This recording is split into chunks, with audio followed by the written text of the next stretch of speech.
grande alegria, nós começamos mais um culto ao Senhor e uma alegria ainda maior, né? Motivo de júbilo, motivo de grande contentamento.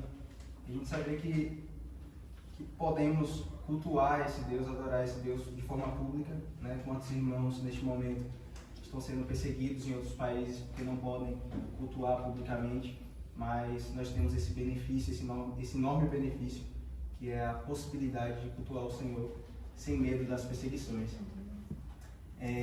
Eu peço que vocês se coloquem de pé.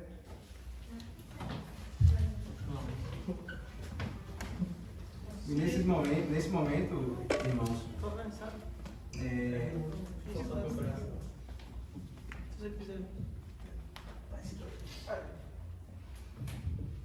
nesse momento eu peço que vocês se concentrem naquilo que vocês vão oferecer ao Senhor, né? Cultuar é entregar. Nós não viemos aqui para receber, nós viemos aqui principalmente para entregar ao Senhor o que de melhor nós temos na nossa adoração. E por um longo período na história, né, nós não tivemos, o povo de Deus não tinha acesso ao Senhor, um acesso fácil a Deus. Tudo acontecia por intermédio dos sacerdotes. Mas aí então o sumo sacerdote, o grande sumo sacerdote, se sacrificou para nos dar esse acesso ao Senhor, né?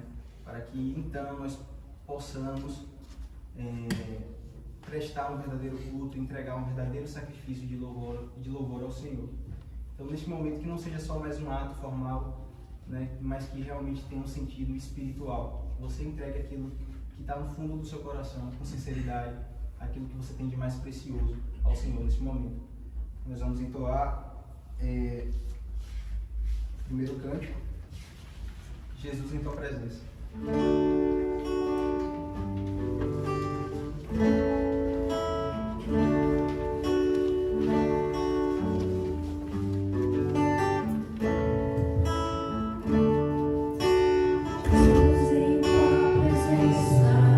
Reunimos-nos aqui, contemplamos Tua face e rendemos-nos a Ti, pois um dia Tua morte prosseguida a todos nós e nos deu completo acesso ao coração do Pai. Jesus, em Tua presença reunimos-nos aqui, contemplamos Tua face e rendemos-nos a Ti, pois um dia Tua morte prosseguida a todos nós e nos deu completo acesso ao coração do Pai. O véu que separava já não separa mais, a luz que outrora apagada agora brilha e cada dia brilha mais. Só pra Te adorar e fazer Teu nome grande e Te dar o louvor que é devido. Estamos nós aqui.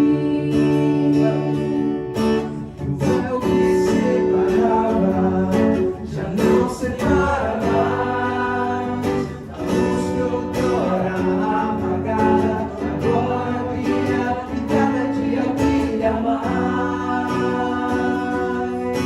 Só pra Te adorar e fazer Seu nome grande e Te dar o louvor que é devido. Estamos nós aqui.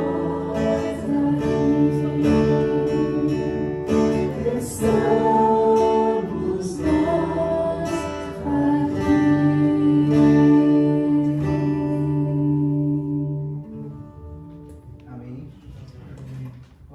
fazer uma leitura alternada dos Salmos 67. Salmo 67. Vamos fazer a leitura de todo o capítulo.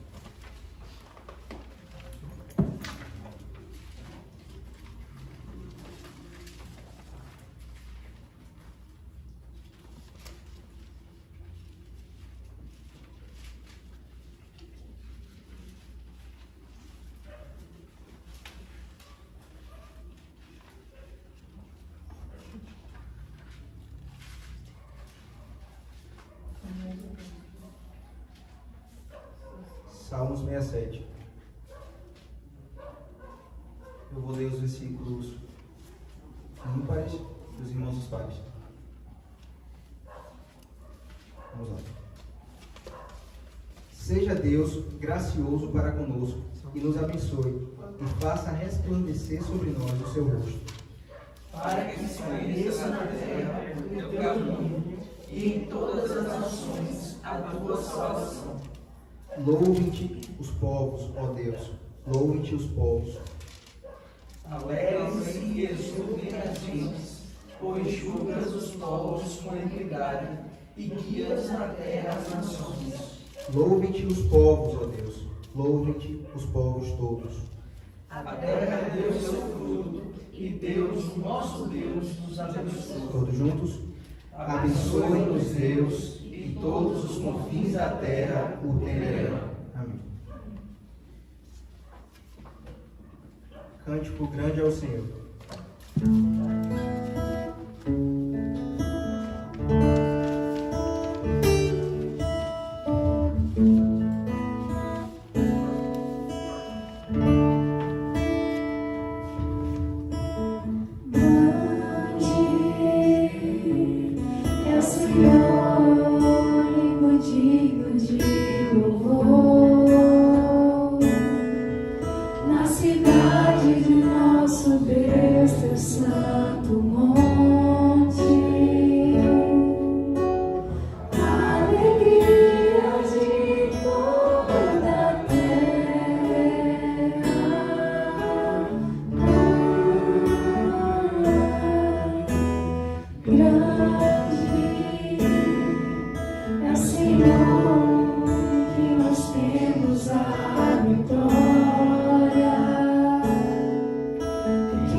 Senhor.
Nós te louvamos, Senhor.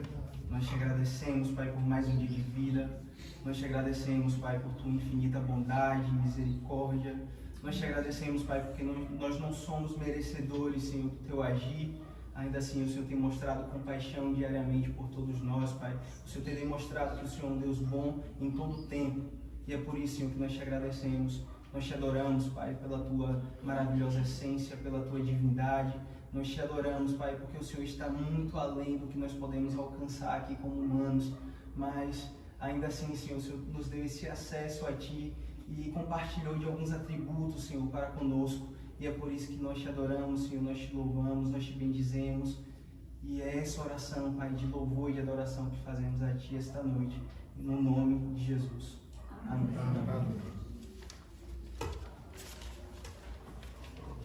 Os irmãos podem sentar?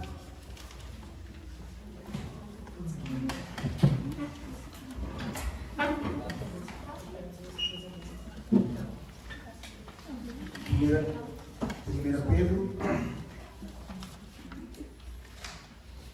capítulo 2.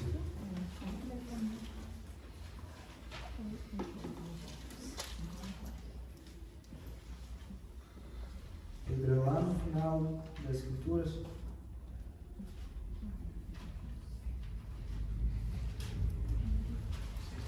Quase nos últimos livros.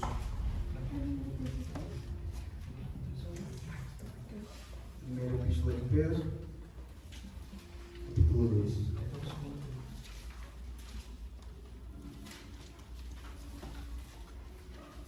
Versículos 11 e 12 diz assim: Amados, exorto-vos como peregrinos e forasteiros que sois, a vos absterdes das paixões carnais que fazem guerra contra a alma, mantendo exemplar o vosso procedimento no meio dos gentios, para que, naquilo que falam contra vós outros, como malfeitores, observando-vos em vossas boas obras, glorifiquem a Deus no dia da visitação. Amém.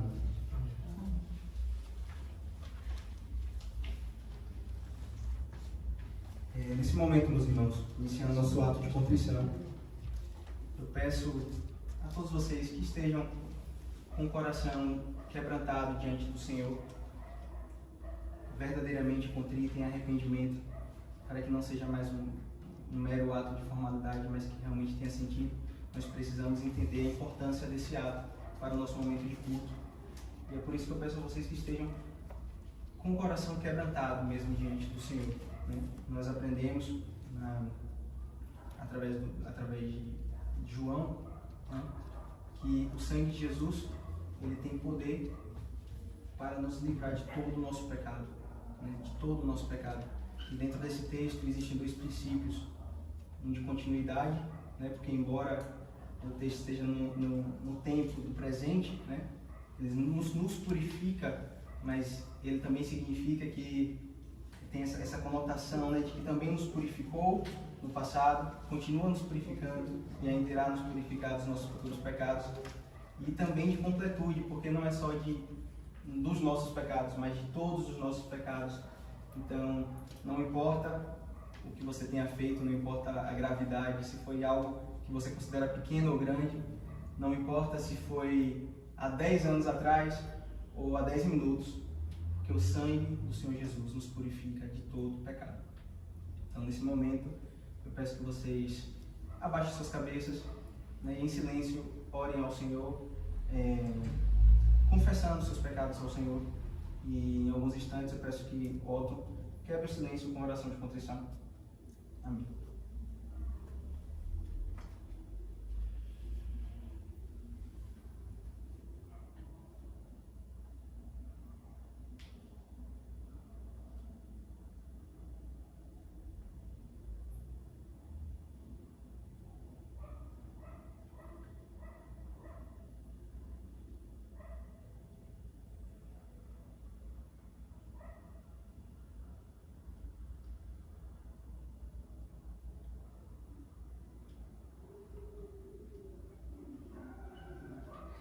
Senhor Jesus, nós clamamos a Ti, Senhor, pela Tua misericórdia, pela Tua graça, Senhor.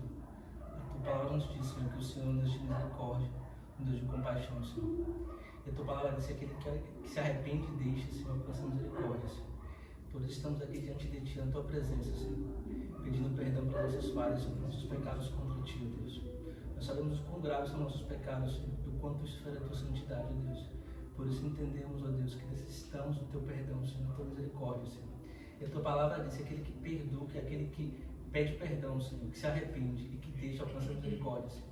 Então, certos que o Senhor nos perdoa os nossos pecados, Senhor. Nós fazemos essa oração essa noite em nome de Jesus. Amém. E todos juntos vamos fazer a declaração de perdão, no portfólio.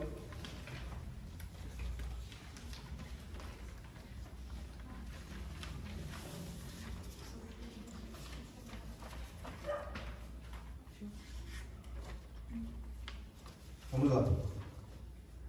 Porque Deus não nos destinou para a ira, mas para alcançar a salvação mediante nosso Senhor Jesus Cristo. Amém. Salmo 70.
Os irmãos podem se colocar de pé. Nós vamos fazer mais uma leitura alternada. Dessa vez do Evangelho de Mateus.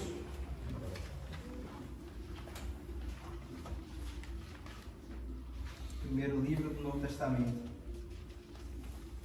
Capítulo 5. Para vocês que estão de 1 a 20. Não é o capítulo todo, que é muito grande. Mateus 5, de 1 a 20. Para vocês que estão nos visitando pela primeira vez, primeiramente sejam muito bem-vindos. E só para explicar mesmo, a gente está fazendo uma leitura continuada, né? A intenção é ler todo o Novo Testamento. A gente começou do primeiro capítulo de Mateus, para ler todinho até o final de Apocalipse. E aí todo culto a gente está lendo um capítulo diferente. Esse a gente dividiu, mas aí só metade porque ele é muito extenso. Então do versículo 1 ao 20. Todos encontraram? Eu vou ler os versículos ímpares e os irmãos os pares. Vendo Jesus as multidões, subiu ao monte e, como se assentasse, aproximaram-se os seus discípulos. E ele passou a ensinar-nos dizendo: Bem-aventurados humildes de espírito, porque deles é o reino dos céus.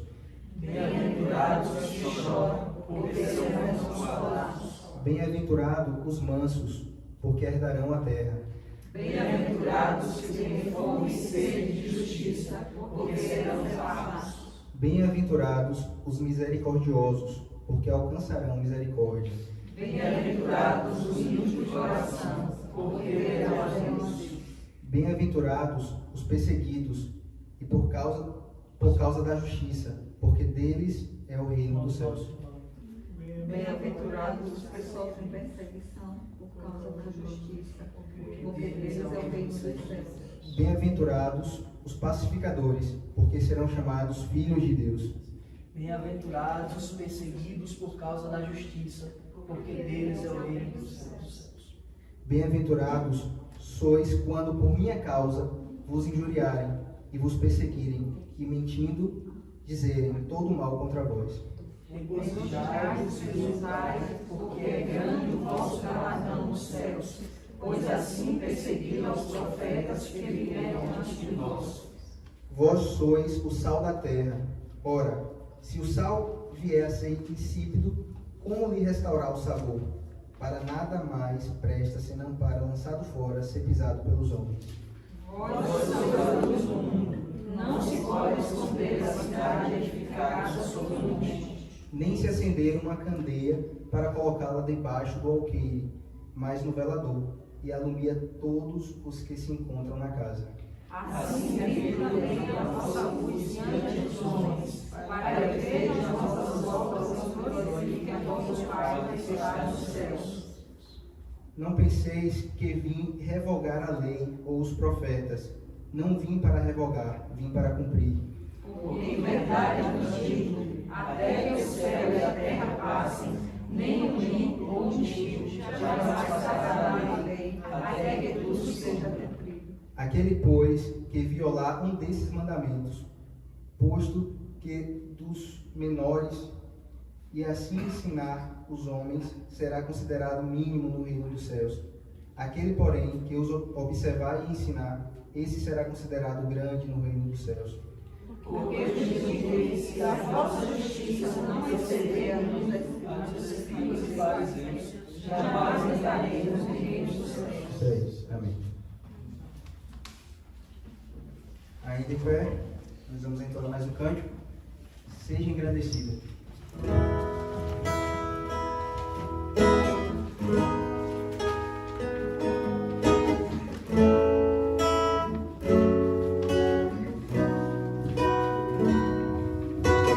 Seja engrandecido, ó Deus da minha vida, Tu és o Deus da minha salvação.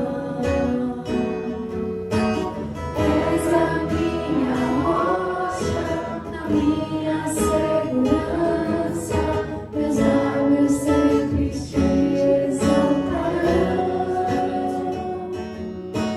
Seja engrandecido, ó Deus da minha vida, Tu és o Deus da minha salvação. És a minha rocha, a minha segurança, meus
paz.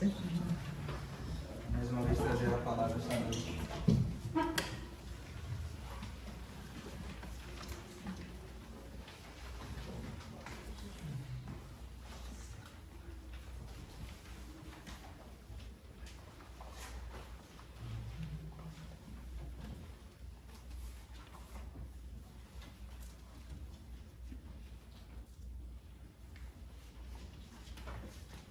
Meus pais, meus irmãos, Amém.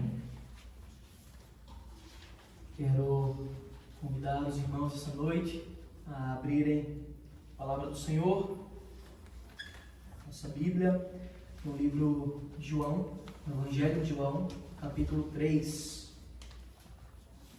Da sequência e continuidade ao capítulo 3 do Evangelho de João.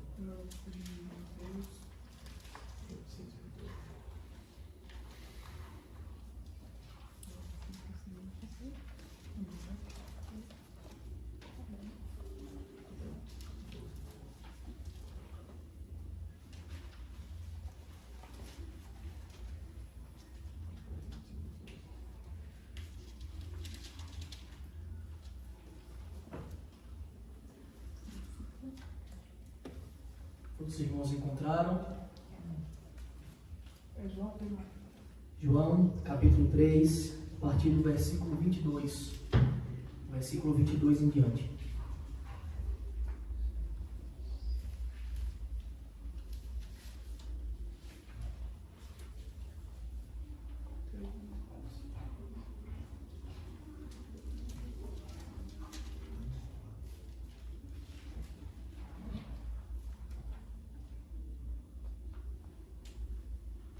Todos encontraram? Amém. Leamos. Depois disto, foi Jesus com os seus discípulos para a terra da Judéia, ali permaneceu com eles e batizava. Ora, João estava também batizando em Enom, perto de Salim, porque havia ali muitas águas, e para lá concorria o povo e era batizado, pois João ainda não tinha sido encarcerado. Ora, entre os discípulos de João e um judeu, suscitou-se uma contenda com respeito à purificação. E foram ter com João e lhe disseram: Mestre, aquele que estava contigo além do Jordão, do qual tens dado testemunho, está batizando, e todos lhe saem ao encontro. Respondeu João: O homem não pode receber coisa alguma se do céu não lhe for dada. Vós mesmos sois testemunhas de que vos disse: eu não sou o Cristo, mas fui enviado como seu precursor. O que tem a noiva é o noivo, o amigo do noivo, que está presente e o ouve. Muitos se regozijam por causa da voz do noivo, pois esta alegria já se cumpriu em mim.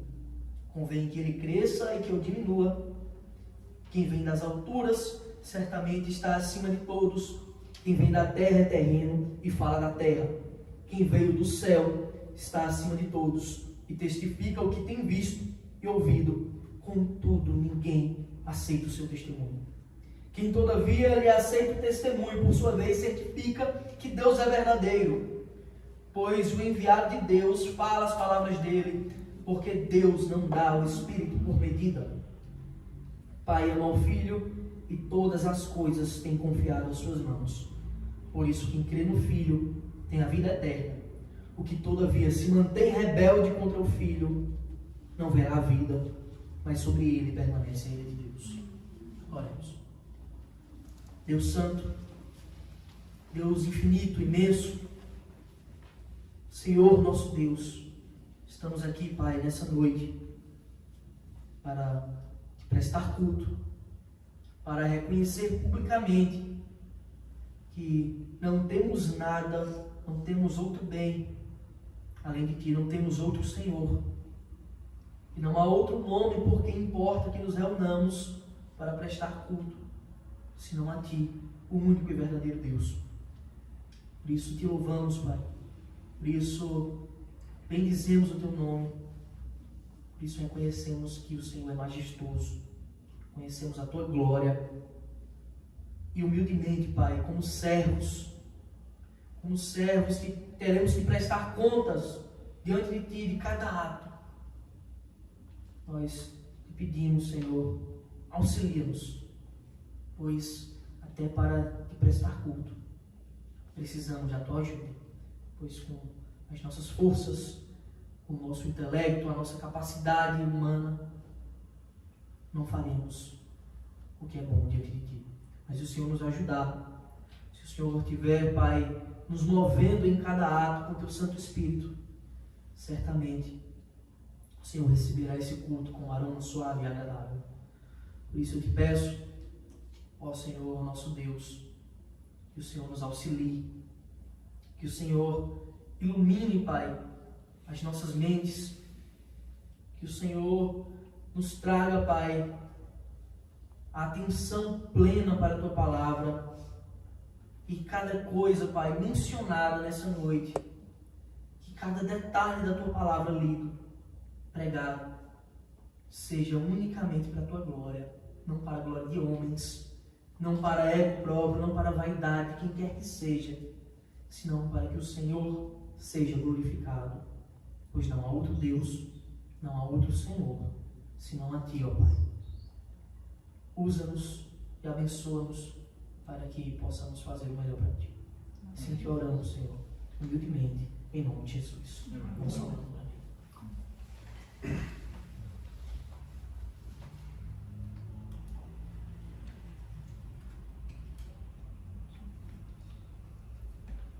Bom, meus irmãos, já é sabido, a maioria já esteve presente em outros momentos, que nós estamos expondo o Evangelho de João de forma sequencial. Capítulo 1, versículo 1, 2, 3, e agora estamos chegando, depois de algumas semanas, depois de alguns dias reunidos como igreja, estamos chegando agora no final do capítulo 3. Esse capítulo que é muito importante. O texto dessa noite, ele começa no versículo 22 usando uma expressão assim, ó, depois disto. Que a gente pensa, depois disto o quê? Então, está aí a importância de se estudar a Bíblia, se estudar a palavra de Deus de forma sequencial, pois senão a gente fica com lapsos, com pedaços que foram omitidos, com brechas que ficaram sem entendimento. Mas eu quero clarear a memória dos irmãos essa noite. Nós já vimos que depois da segunda metade do capítulo 2, Jesus subiu para Jerusalém. Cristo deu início ao seu ministério, transformando água em vinho, no capítulo 2. Depois disso é dito que ele sobe a Jerusalém, porque ele tinha que comemorar a Páscoa. Ele veio para cumprir a lei, cumpriu perfeitamente a lei. Cristo vai a Jerusalém. E do final do capítulo 2, da segunda metade do capítulo 2 até esse momento agora, eu quero destacar, só para clarear a nossa mente, os passos da Escritura. Primeiro, Cristo, ao chegar em Jerusalém, encontra o templo tomado por cambistas, por vendedores. Ele realiza a purificação do templo. E nós vimos que o zelo da minha casa me consumirá. De fato, consumiu. Cristo expulsa os cambistas, expulsa os vendedores, fala, não façais da casa do meu pai casa de negócios, porque aqui é o templo do Senhor. Nós vimos esse ponto, esse milagre, essa purificação miraculosa, que ninguém ousou se levantar contra Cristo, um só contra muitos, mas senão que ele expulsou todos dali. E após isso, o próprio capítulo 2, o próprio texto diz que Cristo ali em Jerusalém fez muitos milagres. Ele fez muitos milagres. Eu já disse que a gente vai voltar nesse texto, porque ele é muito importante. Ao passo que ele diz que Cristo fez muitos milagres, João, o evangelista, o escritor, deixa bem claro que, mas Jesus não se confiava a eles, aqueles que estavam seguindo ele por causa dos milagres, porque ele conhecia o coração do homem.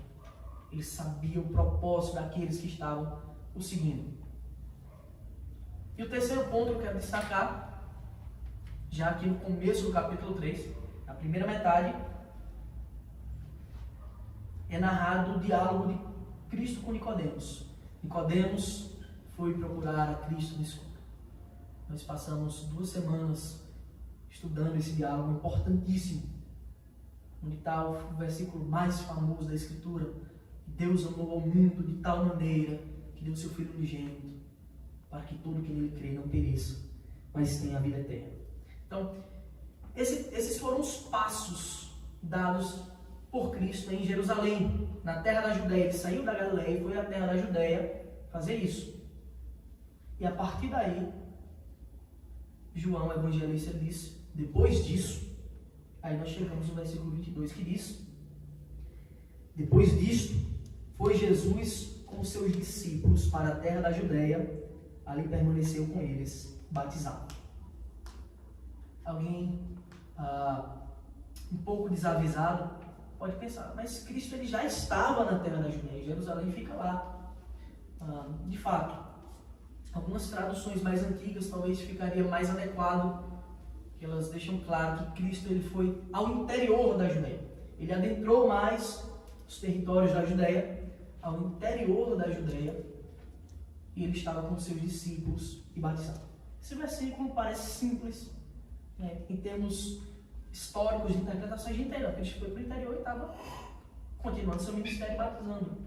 Mas existem verdades importantes que a gente pode destacar. Primeiro, o versículo deixa claro que Jesus foi com os seus discípulos. Onde Cristo estava, os seus discípulos estavam com ele constantemente. É importante a gente saber que não existe lugar melhor de se estar para um discípulo do que com o seu Senhor, do que com o seu Mestre. O melhor lugar a se estar, apesar de muitos lugares bons que a gente gosta de estar, mas o melhor lugar a se estar é com os irmãos diante do seu Mestre. Porque ali há a verdadeira paz, ali há a verdadeira comunhão. E comunhão é pensar igual, viver com um propósito comum. Eles estavam ali, e o texto continua dizendo que ele permaneceu com os discípulos ali e batizava. E batizava.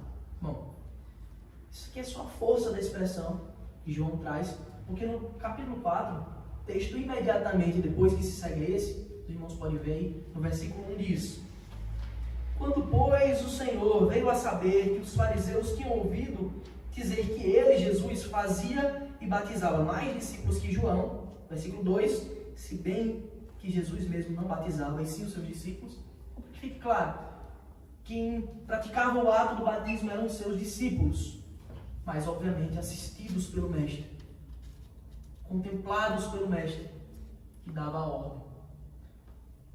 Então, Cristo permaneceu com eles e batizava.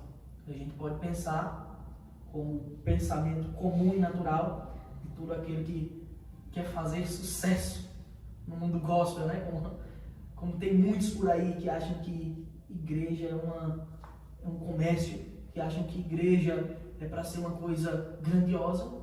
Bom, se você pensasse isso de Cristo, você nunca imaginaria Cristo saindo do centro e indo para o interior pregar. Ele ia buscar, no templo quando tinha mais gente, quando tinha mais pessoas. Não, mas nós vemos aqui os passos que Cristo dá, todos eles determinados, assim como o Senhor, Deus, o Pai, tinha dito: você vai cumprir cada coisa. E nós vamos ver isso, que ele de fato cumpriu cada detalhe das ordens do Pai. Ele foi ali humildemente pregar o Evangelho para que pessoas fossem salvas. Porque o objetivo do Evangelho não é trazer riqueza para ninguém, não é trazer glória, não é trazer visibilidade para quem quer que seja, senão que é trazer pessoas para Cristo. As pessoas precisam ouvir do Evangelho, pois senão elas estão perdidas. Bom, versículo 23 continua. Ora, João estava também batizando em Enom, perto de Salim, porque havia ali muitas águas, e para lá concorria o povo e era batizado. Então João Batista, meus irmãos? João continuou o seu ministério. Ele continuou o seu ministério. Nós vimos que o ministério de João era pregar um batismo de arrependimento. Ele era aquele que estava para aplanar os caminhos para o Senhor. Ele vinha ajeitar, ele vinha amolecer o coração das pessoas para receber a Cristo. Nós já vimos isso. Nós estudamos esses detalhes que João deixa bem claro. Eu não sou o Cristo. Eu não sou digno nem de desatar a correia da sandália dele. Mas eu vim como aquele, a voz que clama no deserto, para endireitar o caminho para ele. E é importante para a compreensão exata desse texto, compreensão histórica do que está se passando aqui, para que nós tenhamos o verdadeiro ensino da palavra, nós tenhamos real compreensão de cada detalhe. Os irmãos não esperem que eu vou ficar como em muitas igrejas falando, olhe para fulano, faça isso, levante, sente, repita comigo. Não, isso aí não tem proveito algum. Certo? Isso não tem proveito algum. Nós vamos verificar o que a palavra tem para nos revelar. E o que a palavra nos revela é que há dois ministérios acontecendo simultaneamente. O ministério de João e próximo ali o ministério de Cristo nas terras da Judeia. Está acontecendo simultaneamente, com detalhes específicos, detalhes que nós devemos compreender para que nada passe despercebido nem fuja do nosso alcance. Primeiro, o ministério de João Batista, que veio como precursor de Cristo. O ministério dele era esse, aplanar os caminhos do Senhor. Como ele disse, eu sou a voz do que clama no deserto, como o profeta Isaías disse. Nós já vimos isso. Só que tem um detalhe, o ministério de João era um ministério ainda da antiga aliança. João foi levantado como o último profeta da antiga aliança. E os profetas, eles tinham um objetivo claro, que era mostrar que o Messias estava vindo.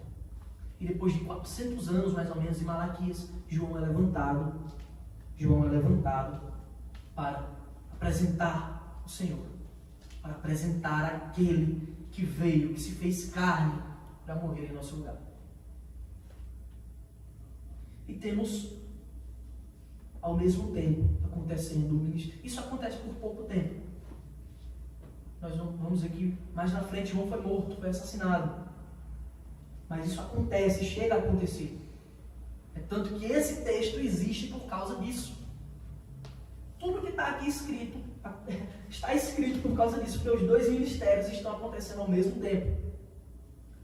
Com detalhe, a diferença do ministério de João é que o de João era da antiga aliança e Jesus Cristo é o próprio elo. Ele é a própria transição para a nova aliança. Ele é o mediador da nova aliança. Os irmãos podem abrir comigo o livro de Hebreus, capítulo 12, versículo 24, deixa muito claro isso.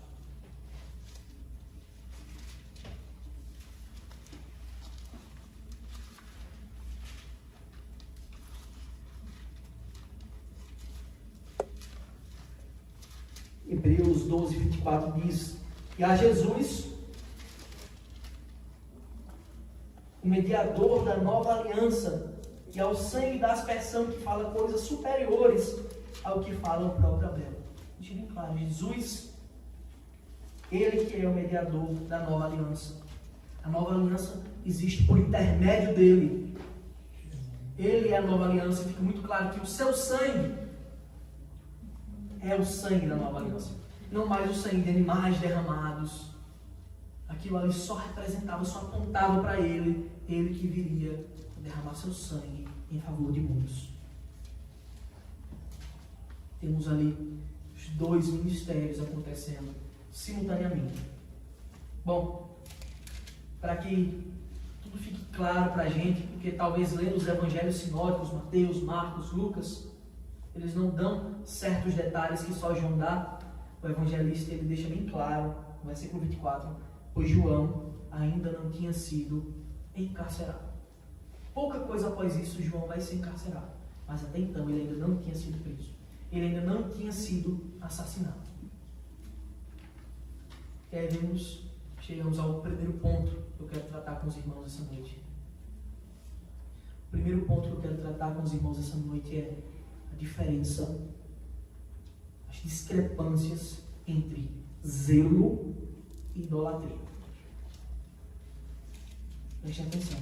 A diferença entre zelo e idolatria. versículos 25 e 26 dizem o seguinte: Ora, entre os discípulos de João e um judeu, suscitou-se uma contenda com respeito à purificação. E foram ter com João e lhe disseram: Mestre, aquele que estava contigo além do Jordão, do qual tens dado testemunho, está batizando e todos lhe saem ao encontro. Então, veja bem, João, um discípulo de João, aqueles que seguiam João Batista, e um judeu, começaram uma discussão, começaram uma contenda. Esse discípulo, prontamente, ele vai atrás do seu mestre, de João, perguntar quem está certo. É normalmente assim, né? A gente tem uma pessoa que, quando chega um momento de discussão, de briga, não, tem uma pessoa que vai tirar a nossa dúvida. Ela vai dizer quem é que está certo, se é eu ou você. E nós vemos agora uma contenda surgindo. E o texto deixa claro.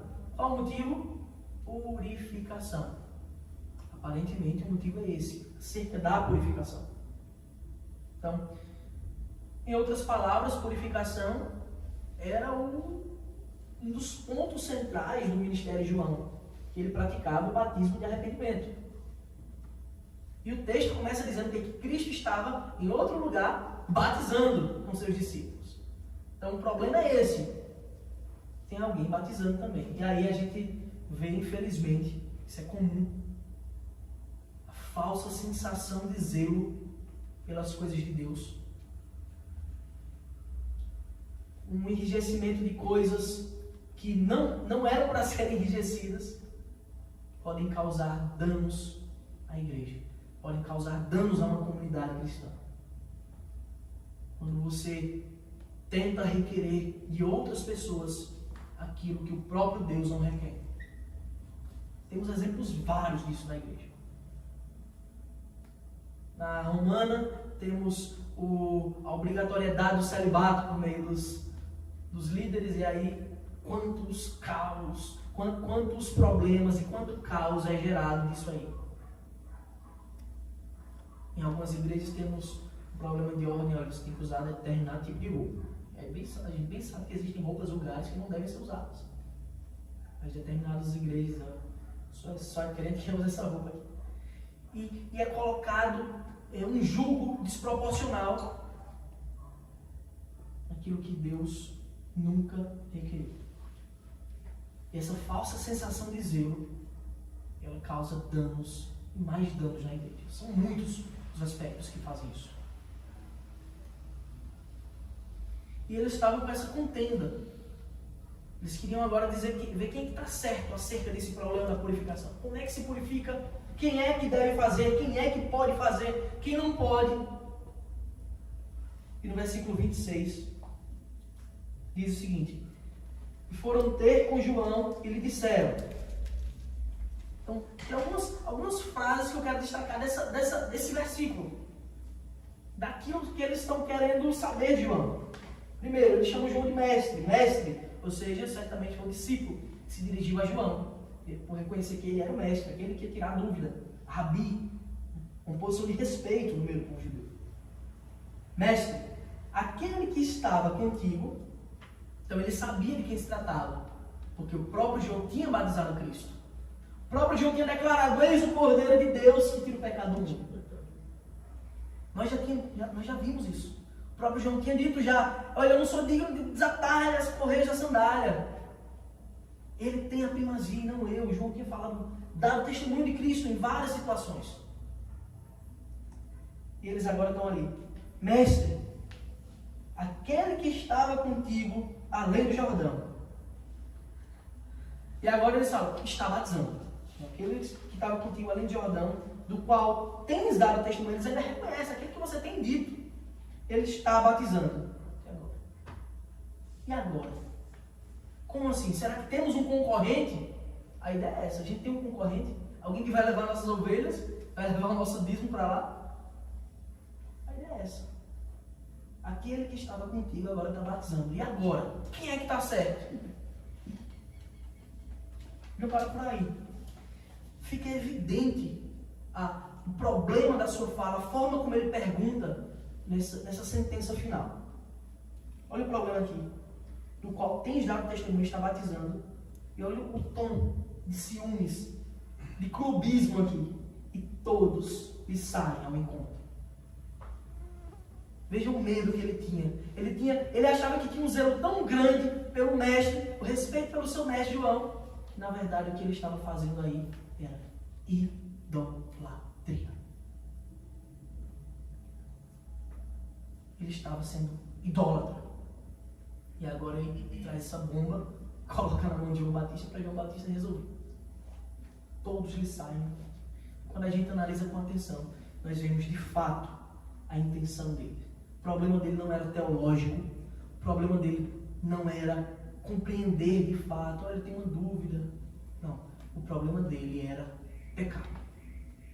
O problema dele era de natureza pecaminosa. A vaidade do coração humano, o orgulho, a necessidade de estar naquele grupo que é o melhor, que é o maior, que é o mais rico.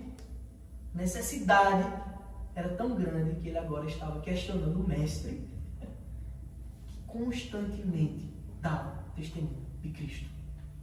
Questionando o mestre acerca do próprio Cristo. Talvez ele tenha dito, será que você não errou? Será que é ele mesmo, Messias? Nem capaz de pessoas assim fazerem perguntas como essa. A questão era de pura arrogância. E é possível nós observarmos que algumas situações da vivência em igreja, da vivência em comunidade, algumas situações se apresentam como uma falsa sensação de zelo. Como um falso zelo. E o falso zelo, ele pode gerar a ruína de uma igreja.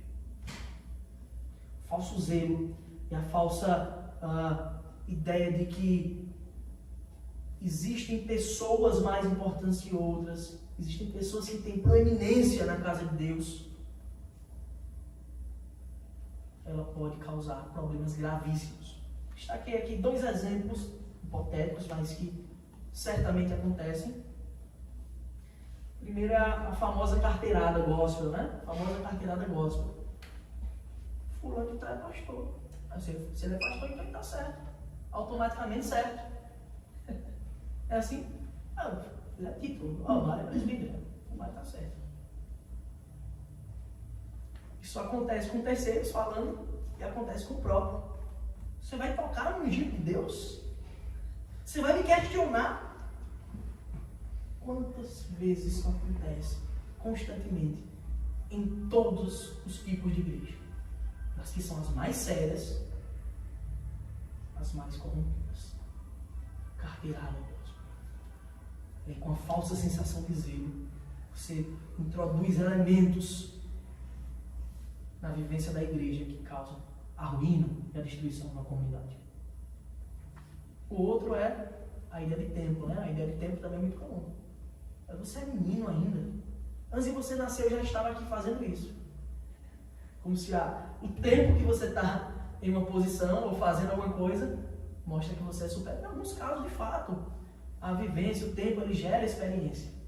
Mas quando se trata da palavra do Senhor, quando se trata da verdade eterna e imutável, não existe carteirada de tempo. A palavra de Deus deve ter a proeminência. Deve estar sempre à frente.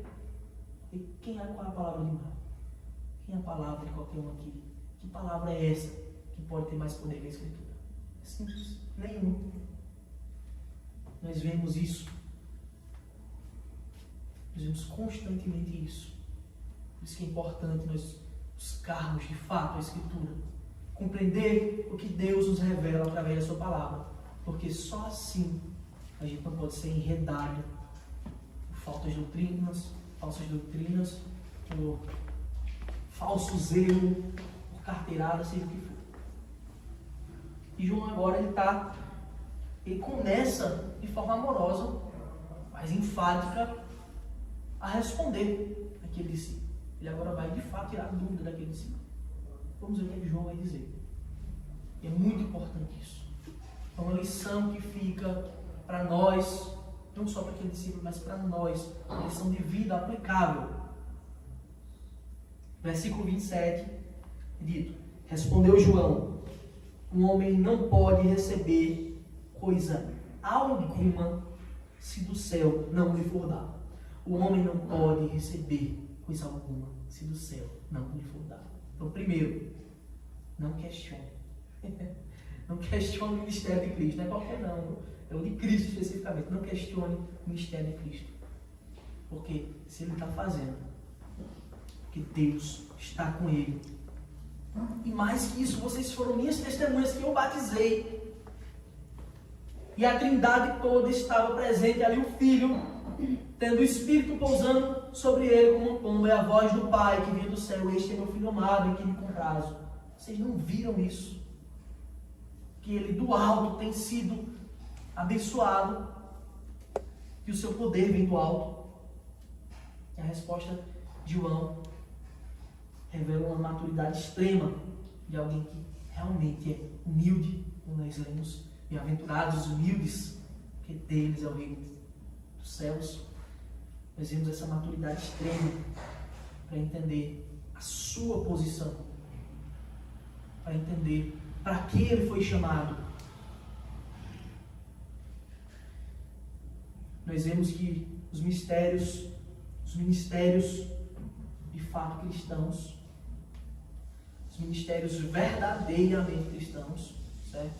Porque o ministério dito cristão é o que mais tem por aí, mas os ministérios verdadeiramente cristãos, eles não podem ser tratados como um clubismo, como um futebol. Eu tenho uma bandeira e a minha bandeira vai ser a campeã. Não, fulano, a minha está na frente. Isso não é igreja. O corpo de Cristo não pode admitir uma coisa dessa. Não faz sentido algum. Não faz sentido algum. O verdadeiro crente, ele tem um alvo. Ele tem um alvo, e esse alvo é Cristo. Esse alvo é Cristo, como ele tem se revelado na sua palavra. Não há bandeiras, não há títulos, não há posições eclesiásticas que superem a verdade do Evangelho. Todos necessitamos do Salvador. O alvo do crente é esse. Eu estou perdido, mas Ele me achou. Eu não tenho condição de fazer só, mas Ele já fez tudo por mim, então eu vou atrás dEle e o busco. E o que passar da palavra de Deus, o que passar do zelo que de fato devemos ter, baseado na verdade da Escritura, o que passar disso, meus irmãos, é idolatria. O que passar disso é você criando na sua mente um novo Deus para você servir. Em outras palavras, João está dizendo que o ministério de Cristo é o seu alvo. O ministério de Cristo, ele veio do alto e Deus tem testificado a sua obra. O segundo ponto que eu quero tratar com os irmãos nessa noite é a humildade. A humildade característica do servo bom e fiel. O verdadeiro servo de Deus, o servo bom e fiel, o servo do Senhor, ele tem uma humildade característica. Nós vamos ver o exemplo de João Batista, como nós devemos nos espelhar e seguir as boas coisas que a Escritura nos revela. Versículo 28 diz o seguinte: vós mesmos sois testemunhas de que eu vos disse. Vós mesmos sois testemunhas. Então, João não está dizendo uma coisa nova para aquele discípulo. E aqui já revela mais uma coisa importante. Meu querido, você precisa estar disposto a aprender.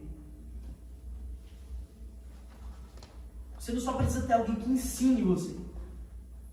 Quando eu falo você, eu falo, me incluo também, todos nós.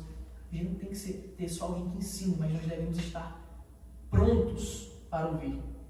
Aptos constantemente a ouvir. Porque o que João está dizendo aqui é, versículo 28, vós mesmos sois minhas testemunhas. Ou seja, vocês já ouviram o que eu disse.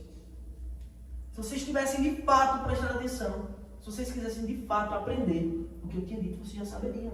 Porque eu já disse. Eu já disse o quê? Eu não sou o Cristo. É isso que ele disse. Eu não sou o Cristo. Essa é a frase mais importante desse texto. João aqui ele entende a sua posição. Ele entende que como servo, ele tem que falar a verdade. E essa verdade ele já tinha dito para os fariseus que o questionaram. Você é Elias? Você é o profeta? Ele respondeu, eu não sou o Cristo. E eles estavam ali presentes.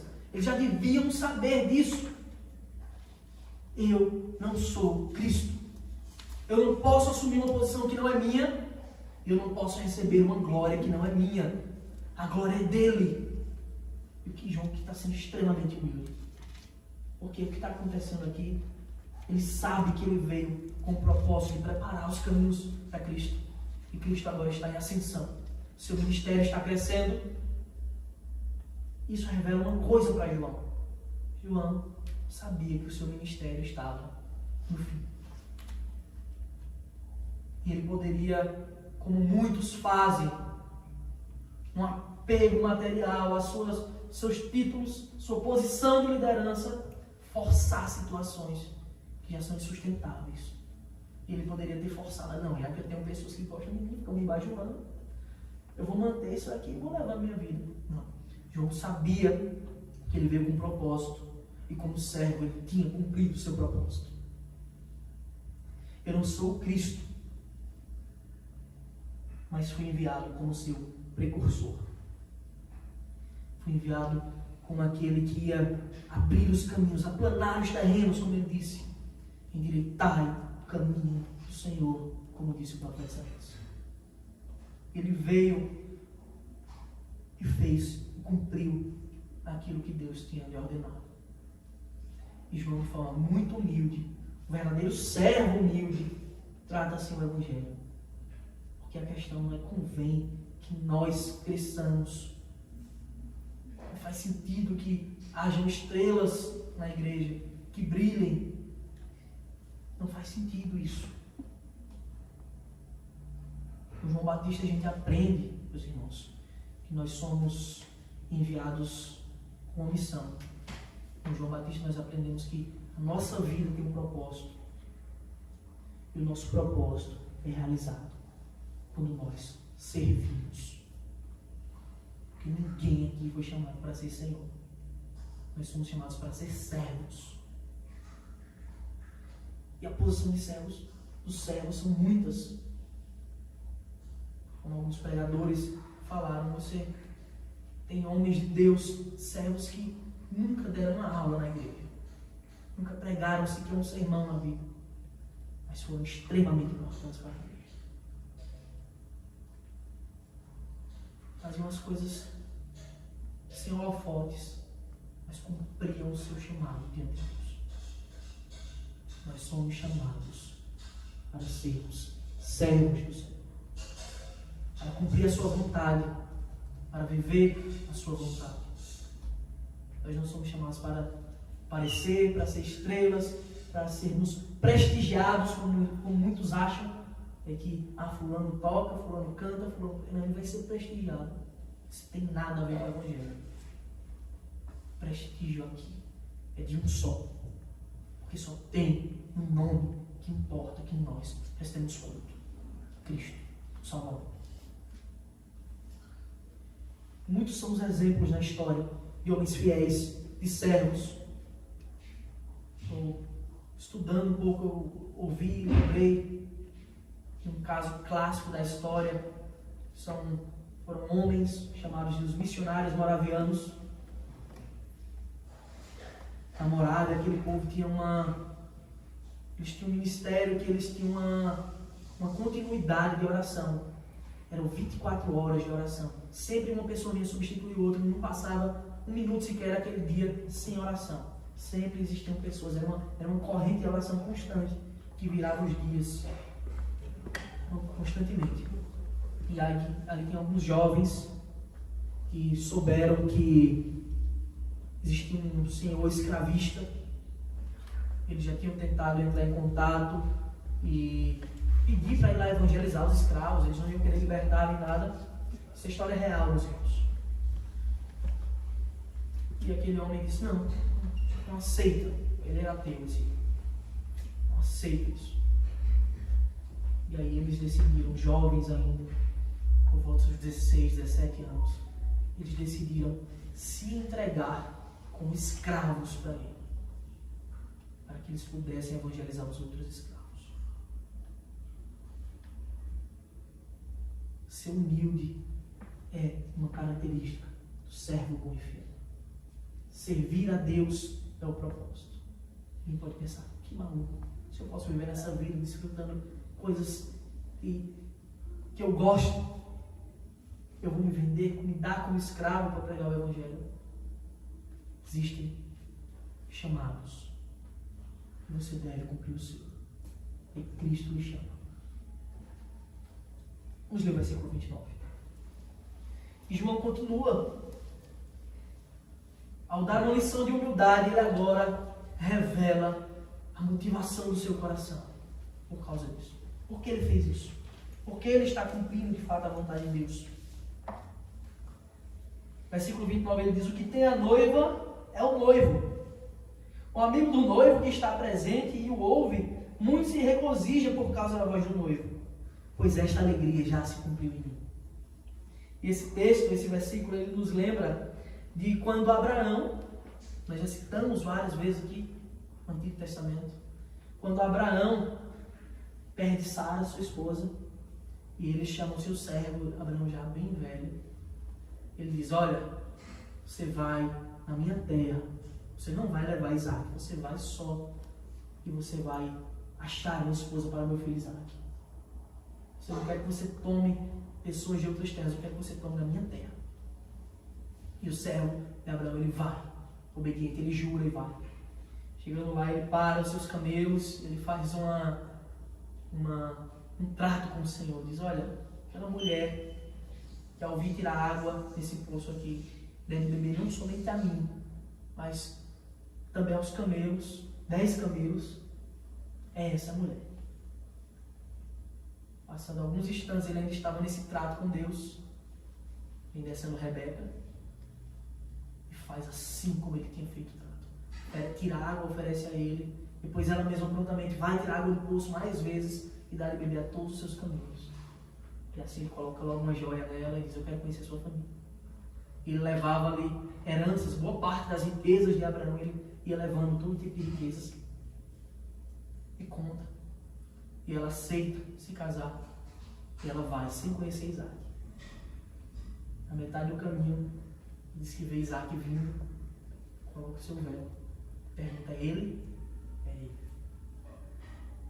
E aí o servo, ele cumpre a sua promessa que ele tinha feito a Abraão. E se alegra com aquilo. E o que João Batista está dizendo é o seguinte: o que tem a noiva é o noivo. Eu sou apenas o servo que vim fazer esse serviço de buscar a noiva. Eu sou apenas o servo que veio apresentar a noiva ao noivo. O que tem a noiva é o noivo, o amigo do noivo, aquele que é o responsável por fazer a festa. E é tão interessante como os desígnios de Deus são incríveis, as coisas se encaixam, porque Cristo fez questão do seu ministério ter se iniciado em um casamento. O amigo do noivo que está presente e ouve e o ouve, muito se regozija por causa da voz do noivo. E o que João está dizendo é o seguinte: olha, o que eu tinha para cumprir, eu fiz. Eu achei a noiva, eu a entreguei nas mãos do noivo. Nós sabemos que a noiva de Cristo é a igreja, somos nós, seu corpo reunido. Eu achei a noiva, eu estou entregando nas mãos dele. E assim como um amigo fica feliz ao ouvir a voz do noivo que está presente para o momento solene, para as núpcias, e ele se alegra. Essa alegria já se cumpriu em mim. É isso que João está dizendo. Essa alegria já se cumpriu em mim. E ele fala essa frase que é incrível, tão simples, mas com tantos significados. Convém que ele cresça, porque ele é o noivo, e que eu não. Se você quer ser um servo bom, se você quer poder andar sobre o muito, Se é que cabe essa reflexão aqui. Você precisa ser fiel no pouco. Servo bom e fiel. João foi. Foi fiel no pouco. Pela eternidade ele estará no mundo. Que tem a noiva é o noivo. João diz, essa alegria já se cumpriu em mim. E essa alegria é a que deve estar em todo aquele que busca o Senhor. Porque aqui Mário não tem primazia, Gabriel, qualquer um aqui presente, ninguém tem a primazia, senão Cristo, senão o noivo. E com a sua noiva reunida, nós esperamos as núpcias. Nós esperamos que se cumpra. Que convém que Ele cresça. Não há outro nome, porque importa que nós gastemos a nossa vida, senão Ele, convém que Ele, tão somente Ele, seja exaltado. Que a gente diminua. Porque o servo cumpre o seu papel, enquanto o Senhor tem a proeminência. Essa é a verdade do Evangelho. Versículo 30. Muito importante. Convém que Ele cresça. Pois o Deus que cremos, Ele não divide sua glória. O Deus que cremos, Ele é um Deus infinito. Deus eterno. Não pode o finito ser comparado ao infinito. Mas ainda assim, esse Senhor é infinitamente amoroso e bondoso, de forma que Ele estende as suas bênçãos. Assim como Rebeca, ao encontrar Isaac, ela agora passava a ser herdeira de todas as fortunas. Nós, a noiva, ao encontrar o noivo, passamos a ser herdeiro por toda a eternidade de todas as glórias do Senhor, que Ele derrama sobre nós as suas bênçãos. A casa do Senhor não é lugar para estrelas, meus irmãos. A casa de Deus não é lugar para estrelas, porque na casa de Deus já tem a estrela da manhã, já tem a própria luz. A casa de Deus não é lugar para pessoas brilharem, porque lá já está a verdadeira luz que vindo ao mundo ilumina todo homem. O sucesso de um ministério, se é que a gente pode falar de sucesso de ministério, o sucesso do ministério ele não é determinado pelo número de seguidores que fulano de tal ou denominação A, B ou C tem. O sucesso do ministério está em levar a noiva para o noivo. O sucesso do ministério está em um noivo receber a sua noiva para as núpcias. Não está em fulano A, B ou C, denominação A, B ou C. A vida do servo é essa. E muito nos alegra apresentar a noiva ao noivo. Terceiro ponto que eu quero tratar, terceiro e último ponto essa noite, são as discrepâncias, as diferenças entre o servo e o Senhor. Há uma diferença muito grande. E João, ainda assim, de forma muito humilde, ele continua ensinando. Tem esse título, né? A gente às vezes esbarra no título e acha que o diálogo encerrou e que é outra coisa, e não é, meus irmãos. Esse título aí foi acrescido pós os escritos originais. O diálogo continua no versículo 31. Nós vemos aqui a discrepância, a diferença entre o servo e o Senhor.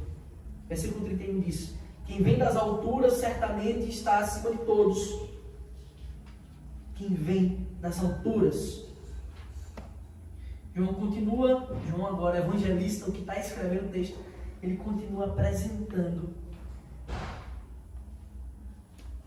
a nós, os leitores, bem como João Batista estava apresentando ao seu discípulo, uma verdade, que Cristo é muito superior a nós, que o seu ministério era muito superior ao dele, porque Cristo veio das alturas. Quem vem das alturas certamente está acima de todos. Nós sabemos que Ele é o Verbo encarnado, Ele é o Verbo de Deus, Ele é o próprio Deus.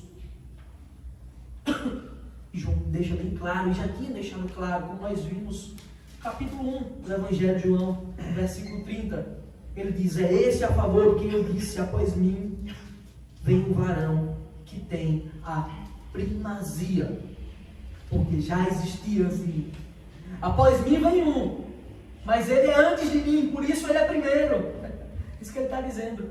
O ministério de Cristo aqui na terra inicia-se depois, mas ele é eterno, porque ele vem do alto. Quem vem das alturas certamente está acima de todos. Ele continua. Isso ele falou a respeito de Cristo. Agora ele humildemente vai falar, reconhecendo a sua natureza, vai falar a respeito dele mesmo. Quem vem da terra é terreno e fala da terra. Existe uma diferença enorme, um abismo naquele que veio do alto e daquele que veio da terra. Nós somos infinitamente limitados por causa da nossa natureza, por causa do pecado que habita em nós. De forma alguma podemos ser comparados. João está ensinando ao seu servo, ao seu discípulo, que o ministério de Cristo é atestado pelo Pai diretamente. A minha missão eu cumpri. Convém que Ele cresça. Inclusive você deve segui-lo. Convém que Ele cresça e eu diminua. Essa é a verdade. Deixa eu estar dizendo. Versículo 31, ainda no final do versículo, ele diz: quem veio do céu está acima de todos. Versículo 32. Quem veio do céu está acima de todos e testifica o que tem visto. Ó, está acima de todos porque ele veio do céu. E ele testifica o que tem visto e ouvido. Contudo, ninguém aceita o seu testemunho. Então, João está dizendo, ele está dizendo aqui eu mesmo falei que ele é o Messias. Eu já tinha dito para vocês, informado isso para vocês, que ele veio do céu. E se ele veio do céu, ele fala aquilo que ele conhece, as verdades infinitas, que ele mesmo fala do que lhe é próprio, da sua natureza divina.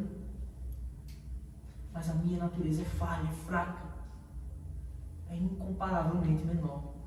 Por isso convém que ele cresça. Convém que ele cresça, que ele tenha a primazia, porque há um só Senhor, há um único Senhor. Ele testifica o que tem visto e ouvido, ele tem dado testemunho daquilo que tem visto e ouvido, porque ele conhece todas as coisas. E no versículo 32, na segunda metade do versículo, é dito: contudo, ninguém aceita o seu testemunho. Esse ninguém também é força de expressão. Muitas pessoas aceitam o seu testemunho. Afinal, estamos reunidos aqui hoje. Mas muitas rejeitaram a Cristo. E quão grande, quão infinito é o pecado daquele que rejeita o testemunho do Senhor. Quão grande é o pecado de se rejeitar a verdade imutável do Evangelho que Cristo nos revela. Versículos 33 e 34, ele continua. Tem uma antítese, né? Tem um porém. Quem todavia aceita o testemunho, por sua vez testifica que Deus é verdadeiro. Aqueles que têm provado, têm visto que Deus é verdadeiro. Pois o enviado de Deus fala as palavras dele, porque Deus não dá o Espírito por medida. Deus não dá o Espírito por medida. Quem tem ouvido, quem tem crido, tem testificado. Ao olhar a pessoa de Cristo, a sua obra, o que ele faz, tem visto, tem tido a certeza que Deus é verdadeiro. Porque Deus não deu o Espírito por medida. Pois Cristo tem a plenitude do Espírito. Diferente de nós que temos por medida, ele tem a plenitude, pois ele é Deus. Quando João diz que ele usa a expressão Deus o revelou, ali no capítulo 1 ainda, ele vem revelar o Pai, e aquele que olha para o Filho vê o Pai. E a expressão aqui é exegese. Cristo faz a exegese do Pai, nós olhamos para Ele e sabemos como é o Pai. Porque Ele é perfeito, porque Ele é verdadeiramente Deus. Ele não tem um espírito com medida, como nós. Inclusive nós vemos na Escritura muitos pedindo uma porção dobrada do Espírito. Mas Cristo, Ele tem a plenitude do Espírito. Por isso quem vê ao Filho, vê ao Pai. E é indesculpável aquele que rejeita a verdade do Senhor. Ao ouvir o Evangelho, a ver aqueles que viram e ouviram do próprio Cristo e rejeitaram. Quão grande queda é essa? Versículo 35. O Pai ama o Filho e todas as coisas tem confiadas às suas mãos. Por isso, meus irmãos, para que a gente embase melhor, fundamente melhor esse texto, eu quero convidá-los a abrir o capítulo 17 de João. João, capítulo 17, texto conhecido da Escritura como a oração sacerdotal. João 17, vamos ler do versículo 1 ao versículo 8. Diz assim: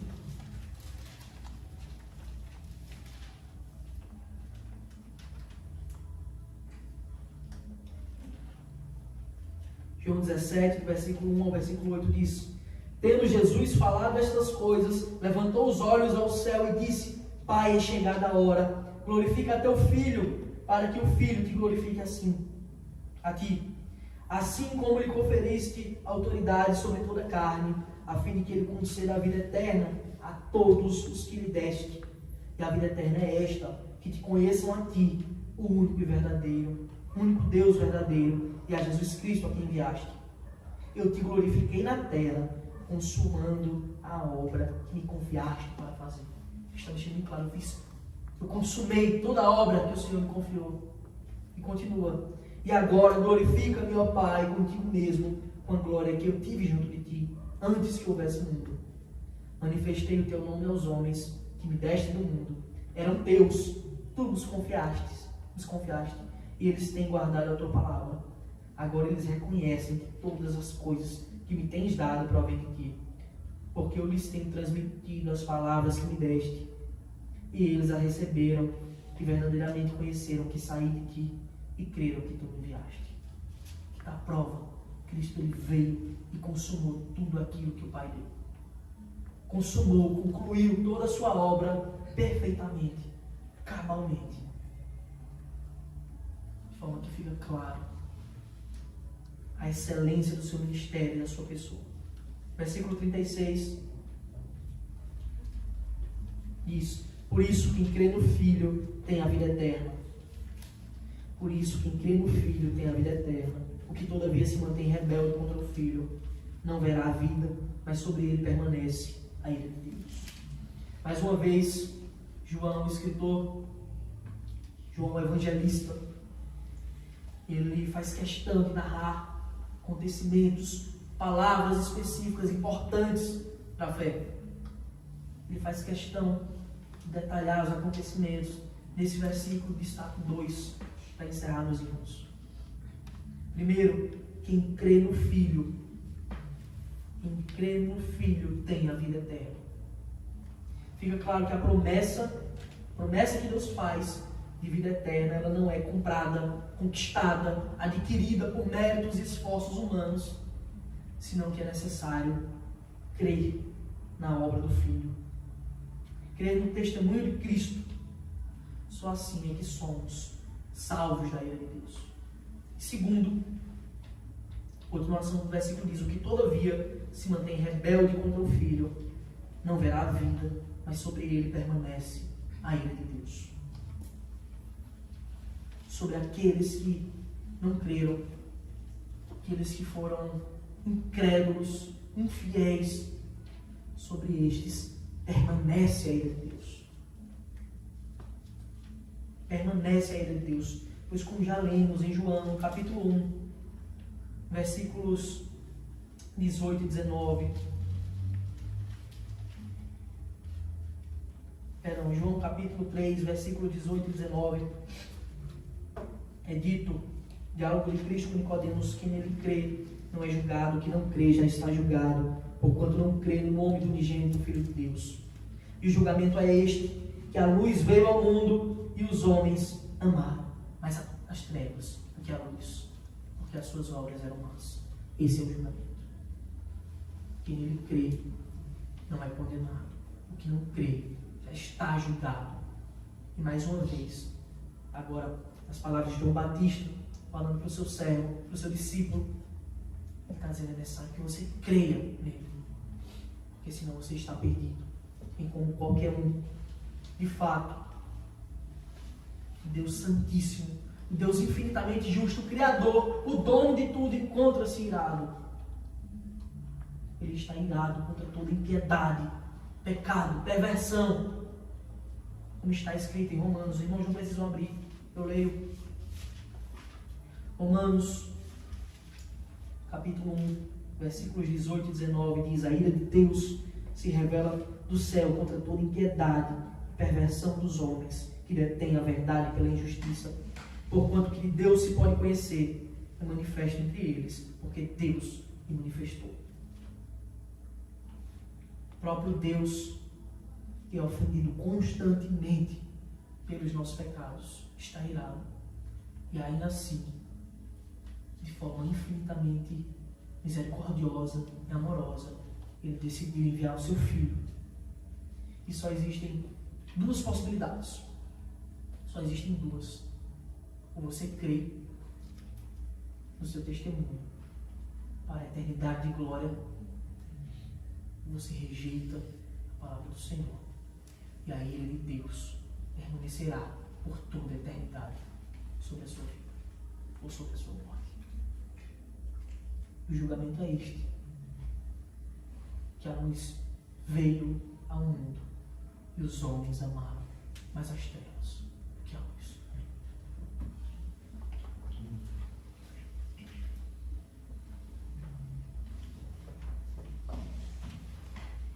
Vamos todos ficar de pé? Falar mais um cântico, Isaías 53.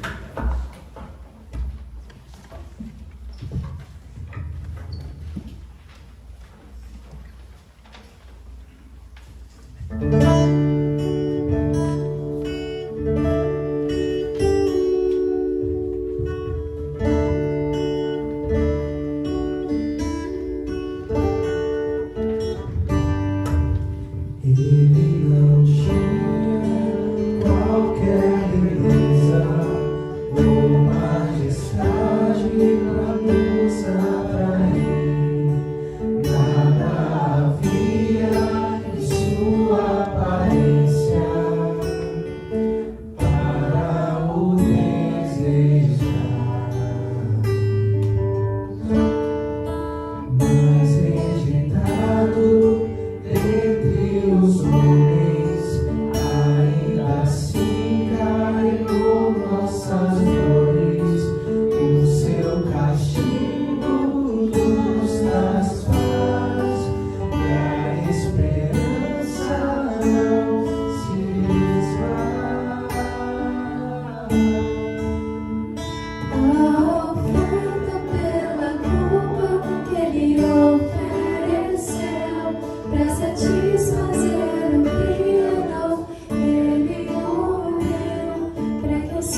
que nos fazer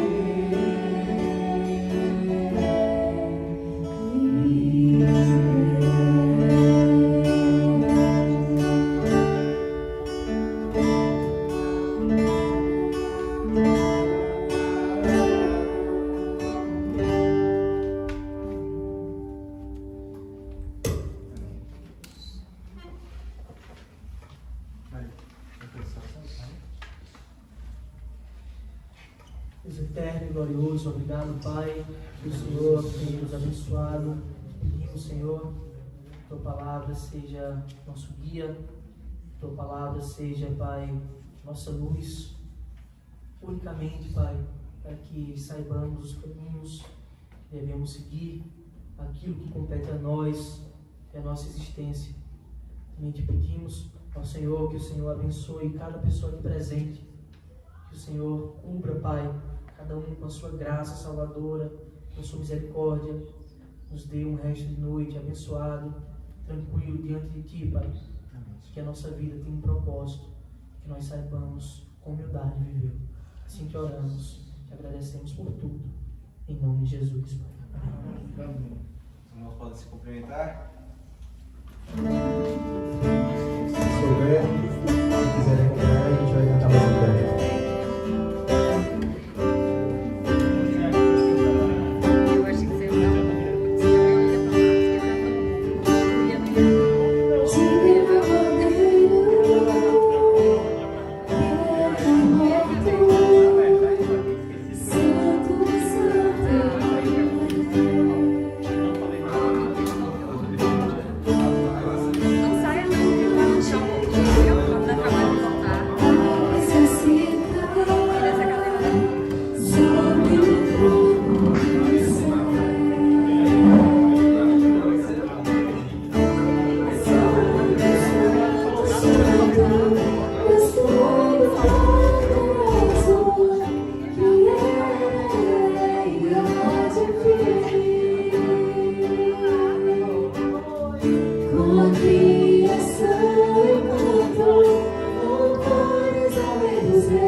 E Ó, gente, vamos Mingau. tomar um cafezinho, vamos comer Vem pra cá. alguma coisa.